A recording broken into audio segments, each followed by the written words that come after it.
Magandang gabi mga kapuso. Ako po ang inyong Kuya Kim na magbibigay sa inyo ng trivia sa likod ng mga trending na balita. Nag-viral sa linggong ito ang video ng isang biik sa Negros Oriental. Di umano, mukha raw kasi itong tao. Halos hindi mapintang mukha ng taga-Tanay City, Negros Oriental na si AJ nung araw na nanganak ang kanyang alagang baboy. Ang isa kasi sa walong biik, ganitong itsura. Mukha daw itong tao. Siya ang iba sa lahat ng biik. Ang ilong niya, then ang mata, may eyelashes pa. Tainga niya, parang baby. At hindi lang daw ang mukha nitong kakaiba, pati na raw ang tunog na nagagawa nito.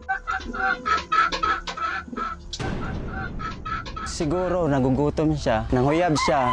Mama yung sa biik na, uminom ka ba ng gatas? And siya, opo, baby kaayo. Ang kakaibang biik agad na hiniwalay ni AJ. Pero bakit nga ba tila kawangis ng tao ang biik ni AJ? Ang kanyang mga kababayan may kanya-kanyang hinala. Baka may sakit. Baka nabuntis na isang tao. Tama kaya ang haka-haka?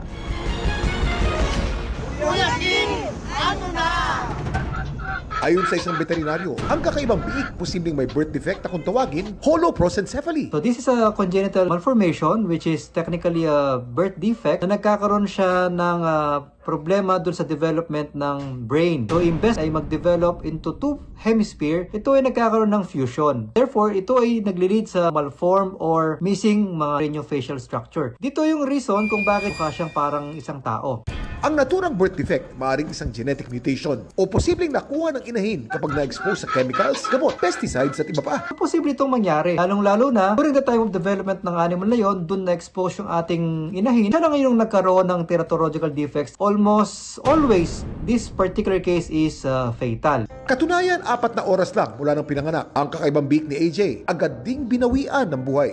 Siguro nagugutom siya that time. Pinabulaanan naman ng eksperto ang haka-hakang nabuntis ang inahin ni AJ ng isang tao. Kahit posible man daw kasing mag-breed ng dalawang magkaibang species dahil sa genetic differences, imposible daw ang interbreeding sa pagitan ng tao at hayop. Pero sakali bang matagumpay na mag-breed ang dalawang magkaibang hayop, alam niyo ba kung anong tawag dito?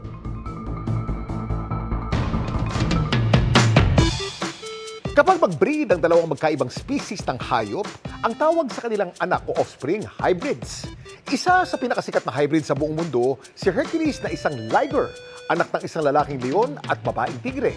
Ang mga liger ang tinuturing na pinakamalaking cat hybrid at sa laki nitong 3.33 meters at taas na 1.25 meters. Si Hercules na nakasungkit ng Guinness World Record para sa largest living cat sa buong mundo. Samantala, para malaman ang trivia sa likod ng viral na balita ay post o comment lang, #Kuya Kim, ano na? Laging tandaan, importante ang may alam. Ako po si Kuya Kim at sagot po kayo 24 oras.